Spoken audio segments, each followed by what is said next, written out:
আসসালামু আলাইকুম, আশা করছি সবাই ভালো আছেন। স্বাগত জানাচ্ছি আপনাকে gfxmaster ইউটিউব চ্যানেলে। তো আজকে হচ্ছে ফটোশপ বেসিক সিরিজের সপ্তম পর্ব। আজকে আমরা দেখব হচ্ছে ক্লোন টুল। তাহলে চলুন দেরি না করে শুরু করা যাক।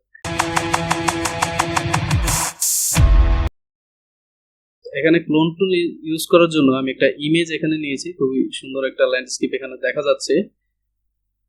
তো সর্বপ্রথম হচ্ছে আমি এখান থেকে একটা কপি নিয়ে নিচ্ছি ইমেজের, কন্ট্রোল জে প্রেস করে, অথবা আপনি চাইলে এখানে রাইট বাটন ক্লিক করে এই যে ডুপ্লিকেট লেয়ার এটাতে ক্লিক করলেও হবে। এখানে আপনি চাইলে এটার একটা নাম দিতে পারবেন। ব্যাকগ্রাউন্ড লেয়ার পরিবর্তে আমি দিলাম হচ্ছে মাই পিকচার। আমি এখানে একটা নাম দিয়ে দিলাম, আপনি আপনার মতো যে কোনো একটা নাম দিতে পারবেন চাইলে। দেখেন আমার এটা কপি হয়ে গেল। আর যদি আপনি চান যে না আমি ডুপ্লিকেট এইভাবে করবো না, আমি কন্ট্রোল জে প্রেস করব, তাহলেও আপনারা এটা করতে পারবেন। এখানে চাইলে আপনি ডাবল ক্লিক করে এটার নামটাকে রিনেম করতে পারবেন। তাহলে আমি এখানে দিলাম মাই পিকচার, আমি একটা নাম দিয়ে দিলাম, এখানে এন্টার প্রেস করলাম। ওকে, তো আজকে আমাদের কাজ হচ্ছে আমরা দেখবো ক্লোন টুল কিভাবে কাজ করে। তো এখান থেকে আমি জাস্ট ক্লোন টুলটাকে সিলেক্ট করে নিলাম। এখান থেকে এখানে কিছু প্রপার্টি আছে, আমরা দেখবো এইগুলা কিভাবে কাজ করে। তো আমি সবসময় আপনাদেরকে বলি যে আপনারা নতুন লেয়ার নিয়ে কাজ করার চেষ্টা করবেন, তাহলে হচ্ছে কি আপনাদের কাছে কন্ট্রোলটা বেশি থাকবে। আপনি যেই কাজটাই করবেন ওইটাকে আপনি আপনার মতো করে কন্ট্রোল করতে পারবেন। তো আমি এখান থেকে একটা নতুন লেয়ার নিলাম, নেয়ার পরে আমি এখানে ক্লোনটা সিলেক্ট করলাম। এখন আমি ব্রাশটাকে একটু বড় করে নিচ্ছি। ক্লোন স্ট্যাম্প টুল কাজ করবে হচ্ছে একটা সোর্স বেজ। সোর্স বলতে বোঝাচ্ছি আপনি কোন জিনিসটাকে ক্লোন করতে চাচ্ছেন বা কোন অংশটাকে আপনি কপি করতে চাচ্ছেন, ওই অংশটাকে আপনাকে আগে থেকেই সিলেক্ট করে দিতে হবে। ধরেন আমি যদি ইমেজটার মধ্যে রেখে এখানে ক্লিক করি, এখানে একটা এরর আমাকে দেখাচ্ছে। এখানে বলছে যে could not use the clone stamp because the area to clone has not been defined। তাহলে এখানে কি বলছে যে আমি যে ক্লোনটা করতে যাচ্ছি এখানে ওই ক্লোনের কোনো সোর্স আমি এখানে ডিফাইন করে নেই। তো ক্লোন ডিফাইন করতে হলে কি করতে হবে? All click to define a source point. Okay, আমি ধরেন যে আমি চাচ্ছি যে এই বোর্ডটাকে একটা কপি করে ক্লোন করে অন্য একটা জায়গায় বসাবো নিয়ে। তো আমি জাস্ট এখানে অল প্রেস করলাম, করার পর আমি এইখানে একটা ক্লিক করলাম লেফট বাটনে, করার পর দেখেন এখানে একটা প্রিভিউ আমাকে দেখাচ্ছে। তো আমি জাস্ট এখানে একটা পেইন্ট করব ব্রাশের মতো, যে দেখেন আমি যদি এখানে ব্রাশ করতে থাকি তাহলে আমার এই যে বোর্ডটা ছিল এখানে, সরি আমি একটু মুভ টুলটা সিলেক্ট করে নিই। এই যে বোর্ডটা ছিল এখানে, এই বোর্ডটাকে আমি হুবহু কপি করে নিলাম, এইখানে এটা করলাম ক্লোন করে। তো ক্লোনের মেইন কাজ হচ্ছে কি একটা নির্দিষ্ট অবজেক্টকে আপনার ছবি থেকে কপি করে অন্য একটা জায়গায় আপনি পেস্ট করতে পারবেন চাইলে। আশা করি বুঝতে পারছেন। আমি কন্ট্রোল জেড করলাম এখানে। আমি আবার দেখাচ্ছি কিভাবে করতে হয়। অল প্রেস করে আমি ক্লোনটা সিলেক্ট করে নিই। অল প্রেস করে যেইটাকে আমি সিলেক্ট করতে চাচ্ছি বা ক্লোন করতে চাচ্ছি ওইটার উপরে নিয়ে আমি একটা ক্লিক করব। ক্লিক করার পর আমি যদি ব্রাশটাকে এখানে ড্র্যাগ করি বা ব্রাশটাকে আমি সরাই এখান থেকে, তাহলে দেখবো যে এই ব্রাশের ভিতরে একটা প্রিভিউ দেখাচ্ছে আমাকে যে আমি এটা কি কপি করতে চাচ্ছি। তো জাস্ট আমি এখানে একটা পেইন্ট করব সিম্পলি, দেখেন যে আমার এটা কপি হয়ে গেছে। আশা করি বুঝতে পারছেন। তারপর এখানে কিছু প্রপার্টি আমাদেরকে দিয়ে দিচ্ছে ফটোশপ। তো এই টুলস গুলো কি আমরা দেখি একটু। আমি আপনাদেরকে ব্রাশ টুলটা আগে করানোর কারণ ছিল যে এখানে ব্রাশ টুলের অনেকগুলা প্রপার্টি এখানে আছে। যেমন ধরেন যে অপাসিটি, আমরা অপাসিটি আগেও দেখেছি কিভাবে কাজ করে, ফ্লো কিভাবে কাজ করে এটাও দেখেছি, এখানে এটাও দেখেছি। এখানে আছে অল লেয়ার্স। অল লেয়ার্স এর সুবিধা হচ্ছে কি এই অল লেয়ার্সটা খুব ইম্পর্টেন্ট। আমি যদি আপনাকে বলতে চাই বা দেখাতে চাই, সেটা হচ্ছে ধরেন আমি কন্ট্রোল জেড করছি এখানে, একটা নতুন লেয়ার আমি নিচ্ছি। হ্যাঁ, এখানে এই যে একটা স্যাম্পল আছে, এখানে বলছে যে স্যাম্পল অল লেয়ার্স। এই অল লেয়ার্স এর সুবিধাটা হচ্ছে কি এখানে অনেকগুলো অপশন আছে। যে কারেন্ট লেয়ার আমি যদি এটার মধ্যেই চাই যে ক্লোন করব, সেই ক্ষেত্রে কি হবে দেখেন। আমি যদি এখান থেকে ক্লোন সোর্সটা নিয়ে নিই, এখানে যদি ড্র করি তাহলে হচ্ছে কি এই লেয়ারটার মধ্যেই এই বোর্ডটা নতুন করে অ্যাড হয়ে গেল। কিন্তু আমি চাচ্ছি যে না, আমি এটাকে নতুন একটা লেয়ারের মধ্যে করতে চাচ্ছি। হ্যাঁ, একটা নতুন লেয়ার থাকবে যেটাতে আমার কাছে কন্ট্রোল বেশি থাকবে। তো আমি কি করবো, জাস্ট এখান থেকে একটা নতুন লেয়ার ক্রিয়েট করব। নতুন লেয়ার ক্রিয়েট করার পরে আমি এখান থেকে সিলেক্ট করবো হচ্ছে অল লেয়ারস। হ্যাঁ, কারেন্ট লেয়ার মানে হচ্ছে যে আমি যেই লেয়ারটার মধ্যে আছি ওই লেয়ারটার মধ্যে এটাকে ক্লোন করতে চাচ্ছি।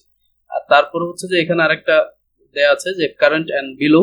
কারেন্ট এন্ড বিলো হচ্ছে যে আমি যে লেয়ারটার মধ্যে আছি আমার যে কপিটা হবে বা ক্লোনটা হবে সেটা হচ্ছে নিচের লেয়ারের মধ্যে হবে, যে লেয়ারের মধ্যে আমি আছি তার নিচের লেয়ারে হবে। কিন্তু আমি চাচ্ছি যে না, আমার এটা যেখানেই থাকুক আমি যেন যে লেয়ারের মধ্যে থাকবো ওই লেয়ারের মধ্যে যেন কাজ করতে পারি।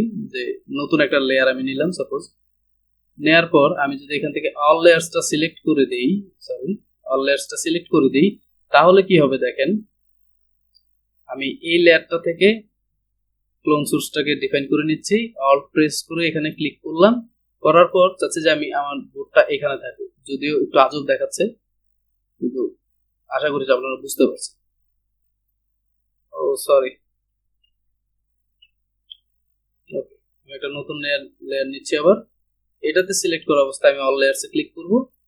করার পর এখন যদি আমি ক্লোন করি, সোর্সটা নিয়ে নিই আবার, এখান থেকে অল প্রেস করলাম, দেখেন আমি যদি এইখানে ড্র্যাগ করতে চাই, সরি এখানে না, আমি চাচ্ছি যে এটা এইখানে হোক। আমি অল প্রেস করে সোর্সটা নিয়ে নিলাম, আমি এইখানে ড্র্যাগ করছি, এখানে আমি ড্র করছি আর কি।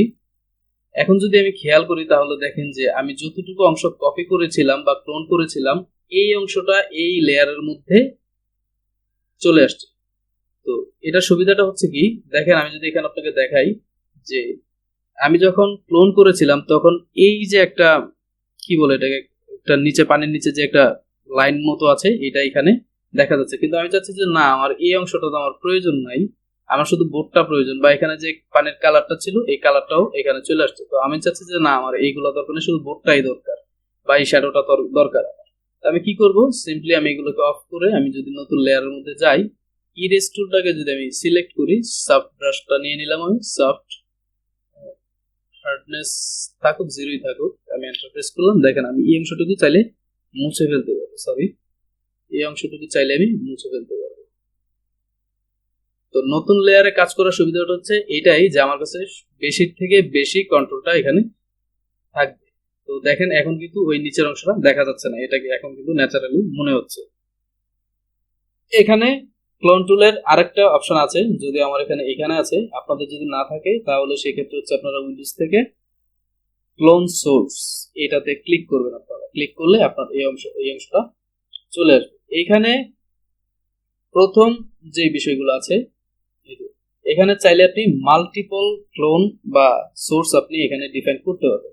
তো আমি ধরেন যে এখানে প্রথমে নিলাম এই সোর্সটাকে, আমি নিলাম, আমি যদি এখানে ক্লিক করি আবার যদি একটা সোর্স নেই, ধরেন আমি যদি একটা নতুন লেয়ার ক্রিয়েট করলাম, আবার এখানে আমি ক্লোনটাকে সিলেক্ট করলাম, করার পরে এইখানে এই বোর্ডটাকে কপি করতে চাচ্ছি, আমি এটাতে একটা ক্লিক করলাম, ডিফাইন করে দিলাম সোর্সটাকে। আমি যদি এইখানে ক্লিক করি এবার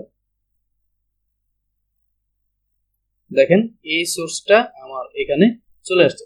এখন আমার সুবিধাটা হইলো কি, ধরেন কোনো কারণে আমার এই ক্লোনটাই আবার প্রয়োজন, এই বোর্ডটাকে আমি যে ক্লোন করছিলাম এই বোর্ডটা আবার আমার প্রয়োজন পড়বে, কোথাও আমি ব্যবহার করব, তাহলে কি করতে হবে, আমি জাস্ট আগের যেই আমার যে ইয়েটা ছিল সিলেকশনটা বা ডিফাইন করেছিলাম আমি ওইটাতে চলে যাব। চলে যাওয়ার পর কি হবে, আমার ওইটা কিন্তু দেখাবে। দেখেন এটা কিন্তু আগে থেকেই সিলেক্ট করা আছে। আবার যদি কখনো মনে হয় যে না আমার এই বোর্ডটাও প্রয়োজন, আমি জাস্ট এটাতে চলে যাব। চলে যাওয়ার পর আমি জাস্ট এখানে যদি ড্র করতে থাকি তাহলে আমার এটা আবার চলে আসবে। তো এটার সুবিধা হচ্ছে বারবার আমাকে কি করতে হবে না, বারবার আমাকে সোর্স ডিফাইন করতে হবে না যে আমি এটা চাচ্ছি ওইটা চাচ্ছি। তো এখান থেকে চাইলে আপনি এখানে 5টা অপশন দেওয়া আছে, 5বার বা মাল্টিপল ভাবে আপনি কি করতে পারেন, ক্লোন সোর্স করে এখানে সেভ করে রাখতে পারেন, যেন পরবর্তীতে আপনি এখানে ব্যবহার করতে পারেন। আশা করি এই অংশটা বুঝতে পারছেন। এখানে আরেকটা অপশন আছে, এই যে এই অপশনটা, এটা হচ্ছে ফ্লিপ। ধরেন আমি কন্ট্রোল জেড করছি, সব আবার আগের মতো নিয়ে আসছি, হ্যাঁ কন্ট্রোল জেড করলাম। এখন আমি এই ছবিটার মধ্যে না দেখিয়ে অন্য একটা ছবি আমি রেখেছিলাম এইটার মধ্যে। তো এখানে আগের সোর্সটাই দেখাচ্ছে, কারণ হচ্ছে এটা অল লেয়ার্স আছে। আমি এই ইমেজটাকে ডিলিট করে দিব, ক্লোজ করে দিই, এটাকে প্রয়োজন নেই। আচ্ছা, এটাকে একটা কপি করে নিলাম। কপি করার পর দেখেন এই ডগ, একটা কিউট ডগ এখানে আমি নিয়েছি, পাইছি। এটা হচ্ছে আনস্প্লেশ থেকে আমি নিয়েছি। লিঙ্কগুলো আমি চেষ্টা করবো ডেসক্রিপশনে দিয়ে দেওয়ার জন্য। তো আমি চাচ্ছি যে এইখানে ওর চোখটা যে অবস্থায় আছে, এই যে কালারটা একটা আছে এই ব্রাউন কালারের মতো, আমি চাচ্ছি যে তার এই চোখটা এইখানেও থাকে। তো আমি যদি এখানে ক্লিক করি, ধরেন এটাতে আমি ক্লিক না করলাম, আমি একটা সোর্স ডিফাইন করলাম, এখান থেকে ক্লোনটা সিলেক্ট করে নিলাম। এখান থেকে যদি সিলেক্ট করি, আমি ব্রাশটাকে একটু ছোট করে নিলাম।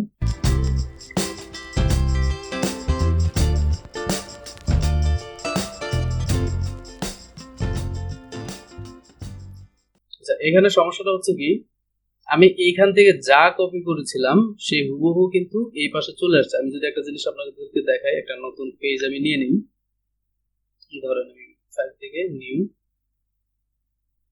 ক্রিয়েটে ক্লিক করলাম। ধরেন একটা শেপ আমি এখানে যদি ক্রিয়েট করি, ধরেন এইভাবে একটা শেপ ক্রিয়েট করলাম,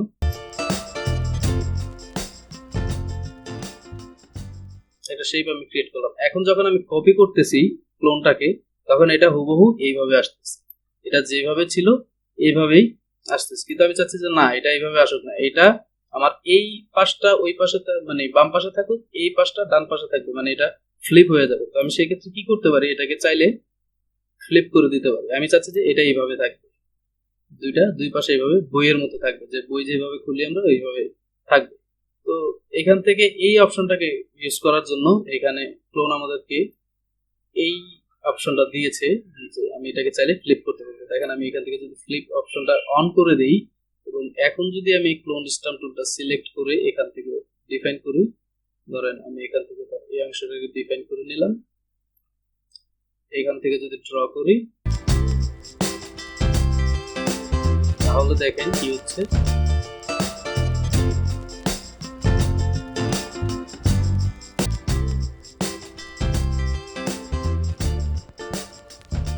সরি, খুব বাজেভাবে হয়েছে। আমি ডিফাইনটা ভালো করে করে নিচ্ছি, ব্রাশটাকে একটু ছোট করে নিব।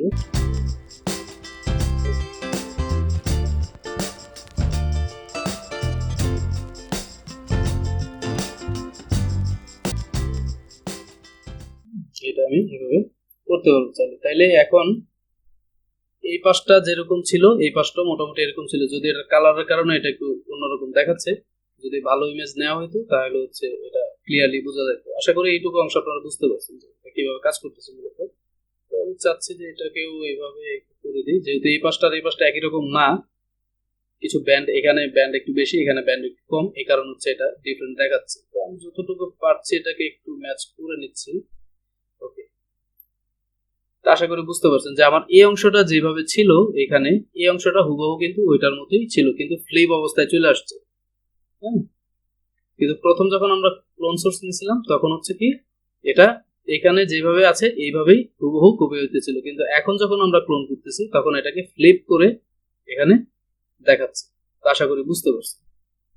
তো এখানে এটা হচ্ছে আমি হরিজন্টালি, মানে ডান বাম পাশ থেকে ডান পাশে আমি ফ্লিপ করলাম। আমি যদি চাই যে কোনো একটা অংশকে বা কোনো একটা অংশ আমার প্রয়োজন যেটাকে ভার্টিক্যালি ফ্লিপ করতে হবে, ধরেন উপরে নিচে আমার ফ্লিপ করতে হবে কোনো অংশকে, ধরেন আমি যদি তার এই নাকটাকে ডিফাইন করি, এটাকে অফ করে দিই, এটাকে যদি ধরেন ক্লোন টুলটাকে আমি সিলেক্ট করলাম, এখান থেকে সোর্সটাকে আমি কপি করলাম বা ডিফাইন করে দিলাম, এখানে যদি ড্র করি তাহলে দেখবেন যে এই অংশটাও আমাকে সে দেখাচ্ছে। উপর থেকে নিচে যদি নিতে হয় কোনো কারণে, হ্যাঁ, যদি এটা খুবই বাজে দেখাচ্ছে, যদি উপর থেকে নিচে কখনো কোনো ডিফাইন করতে হয় সোর্স, তাহলে সেক্ষেত্রে আপনি এই ভার্টিক্যাল যেই ফ্লিপটা আছে এটাকে আপনি সিলেক্ট করুন। আর যদি আপনার কখনো মনে হয় যে রোটেশন প্রয়োজন, তাহলে সেক্ষেত্রে আপনি এটাকে রোটেটও করতে পারেন। ধরেন আমি এখান থেকে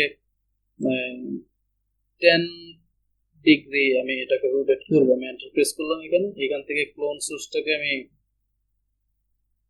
ডিফাইন করলাম, দেখেন এখানে যদি আমি ড্র করি তাহলে তার চোখের যে অংশটা ছিল, সরি এটা আগের মতোই সেভ হয়ে গেছে, আমি এটাকে সিলেক্ট করে নিই।